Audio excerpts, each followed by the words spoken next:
Hi guys, it's me again, Angelica. So, ginagawa ko dyan, pinapakita ko yung ginagawa ko. Malamang, pinapakita ko nga, diba? So, yan, pinapakita ko yung kung anong gagawin ko. Ayan, syempre, may mangga. May mangga ako dyan. Ayan, hinihiwa ko. And then, yung pinakita kong ilalagay natin sa mangga. Syempre, bagoong. And then, yung isa is Vegemite.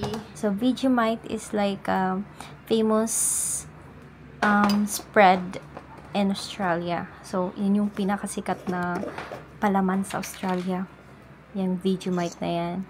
So, sa mga nakakatikim na ng Vegemite, aminin man natin o hindi, matapang talaga yung Vegemite. Lalo na yung parang may aftertaste siya, diba? Pag natikman mo. Lalo na pag first time mo. So, yan.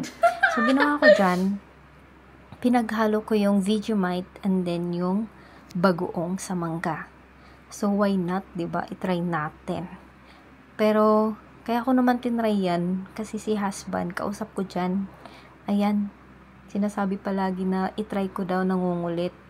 Kasi, bakit daw wala pang gumagawa ng ganyan? Yung parang kunyari, Australia, yan, Vegemite, tapos sa Pilipinas, bagoong, parang ipaghalo, i-combine, ganyan. So, ako na gumawa, guys. Wala pa naman talagang gumagawa. So, ayan, ginawa ko na. Siya lang din naman nakaisip niyan. Ewan ko ba dun? Ang daming naiisip. So, ayan. Nilagay ko na yung bagoong. Siyempre, nauna yung Vegemite, tapos yung bagoong.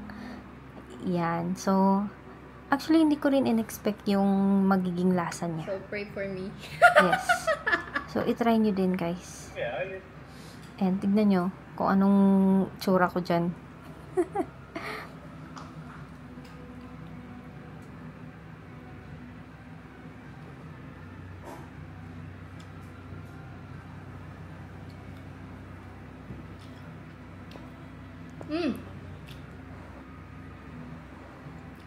Good. O, diba? Actually, nasarapan ako dyan. Masarap siya, guys. So, you can try it also. It's good. Masarap siya, as in.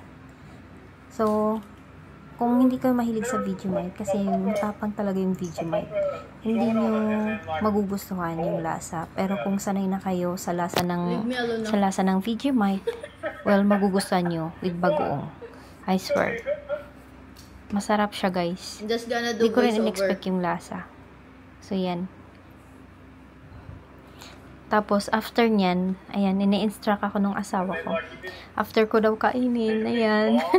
Smile daw ako sa camera, ayan. Kasi masarap nga. Ba't ko ba dyan? Ang daming alam nung asawa ko, It's diba? so good! Ayan. So, sarap na sarap ako dyan. Vegemite. Inulit ko pa mga 2 beses. Yun, i-try nyo din. And bagoong. Try nyo din, wala namang mawawala. So, yun lang, guys. Thank you for watching. It's me. Don't forget to subscribe and follow me, of course. It's good. See you again. Bye.